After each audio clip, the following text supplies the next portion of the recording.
நம்ம நகர்ப்புறங்கள்ல பைக்ல டிராவல் பண்ணும்போது நம்ம போக்குவரத்து காவலர்கள் வந்து நிற்பாங்க. முக்கியமா காவலர்கள், போக்குவரத்து காவலரா இருக்கட்டும், இல்ல காவலரா இருக்கட்டும். அவங்க அங்கங்கேயும் ஃபோன வச்சு ஃபோட்டோ எடுத்துட்டு இருப்பாங்க. ஒரு சில பேரு வித் மெஷின் கையில வச்சுக்கிட்டு ஃபோட்டோ எடுத்து பண்ணுவாங்க. அது மாரி எனக்கு ஒரு மெசேஜ் வந்துங்க. பிப்ரவரி 28ஆம் தேதி எனக்கு ஹெல்மெட் போடல அப்படின்றத ஃபைன் வந்திருக்கு. ஆனா அந்த ஸ்பாட்ல அவங்க எந்த ஒரு இன்டிமேஷன் எனக்கு குடுக்கவே இல்ல. ஆனா இப்ப 2 மாசத்துக்கு அப்புறம் எனக்கு ஒரு 3 நாளைக்கு முன்னாடி இன்னைக்கு தேதி பார்த்தீங்கன்னா 16/5/2026 இன்னைக்கு எனக்கு மெசேஜ் வருது.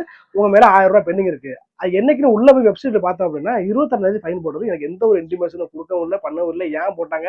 போட்டா ஹெல்மெட் போடல மட்டும் சொல்லிருக்காங்க. ஆனா அந்த ஸ்பாட்ல அவங்க எதுவும் சொல்லவே இல்லை. இது மாதிரி நடக்குது அப்படின்னா அங்கங்க முக்கியமா நகர்ப்புறங்கள்ல மார்க்கெட்டுக்கு போயிட்டு இருப்பாங்க, இல்ல வந்து பஸ் ஸ்டாண்ட்ல போயிட்டு இருப்பாங்க. கேமரால கையில போனை வச்சுக்கிட்டு போட்டோ எடுத்துட்டு அதுக்கப்புறம் அவங்க மந்த் எண்ட்ல அவங்களுக்கு ப்ரெஷர் கொடுத்துருக்காங்க. ப்ரெஷர் எனக்கு கேஸ் போட்டே ஆகணும். அந்த ரீசனுக்காகவே அன்றாட கூலி வேலைக்கு போயிட்டு இருக்கவங்க போட்டோ எடுத்து ஃபைன் ரூ. 1000 ஃபைன், ரூ. 1000 ஃபைன் போட்டுறாங்க கவர்மெண்ட், நம்மளுடைய போக்குவரத்து காவலர்கள்.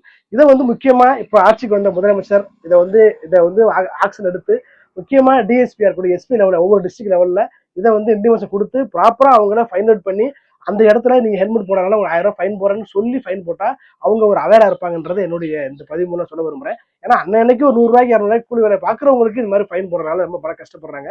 அதை வந்து அவாய்ட் பண்றதுக்காக அந்த பதிவு. இதை பத்தி நீங்க கமெண்ட் பண்ணுங்க. உங்களுக்கு இதை பத்தி நடந்திருக்கான்றதையும் கமெண்ட் சொல்லுங்க.